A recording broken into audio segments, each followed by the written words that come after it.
Kapampangan kontra recount o case war. Isang naglalagablog at taas kamang pagpati ang itinakot ng Kapampangan kontra recount sa inyong lahat. Nandito po tayo ngayon upang magprotesta sa nakalabang paglabas ng edisyon ng Korek tungkol sa Kapampangan. Alam ko po, ang Kapampangan kontra recount ay nanindigan na ng pang-una na hindi kailangan magkaroon pa ng recount sa Pampanga. Dahil ipinakita na noong 2007 ang kapasahan ng mga Kapampangan na magkaroon ng tunay at malinis na halalan. Kaya yun po ang dapat ikaw ng Korek.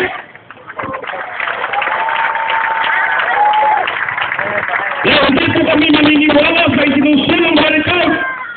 Yan na pinata at ang kasama niyang ang bansot na presidente ng araw.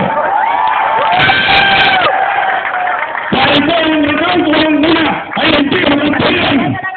Walang mapyan at hindi makatotohanan. Sabi nila sa recount, pinapa-recount daw siya ng panliyo dahil tayo nandaya. Nandaya ba tayo? Tayo away na din ang boto. At tayo away na nakot. Mga kasama at magkadalon, ang isinusulo ng krusada ay bagong politika at tunay na pagbabago at kinalabanan natin ang pandaraya. Paano na tayo mandadaya? Laban sa ating atikay at prinsipyo ang mandaya sa halalan. Kaya kailanman, ang recount na ito ay dapat ipasura ang recount. At bakit nila inaalis si Anuel sa Kapitolyo sa panunungkulan? Alam namin sa Kapampangan kontra recount, ang recount ay isang bahagi lamang ng isang programa ng Maynilarayo at ang mga blok na politiko sa Kapampangan para patalsikin si Anuel sa kapangyarihan. Bakit? Dahil si Anuel ay nagsusulong ng tunay na pagbabago. Dahil si Anuel ay nagsusulong ng bagong politika. At sila, ano ang sinusulong nila? Isinusulong nila ang patronage politics at ano ang kakambal sa likod ng patronage politics. Ito ang pangangambal. Pagkinom sa kapangyarihan.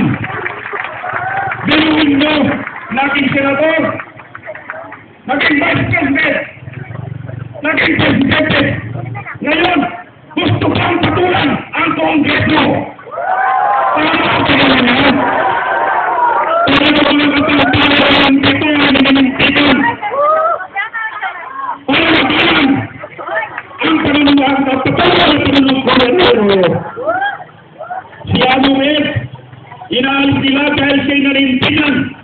Nung unang panalaman, tinatapik-tapik nila ni Anuel para luminya sa kanila. Kaya nga sinuulan siya ng kalahating milyon. Pero nagkamali sila. Bakit?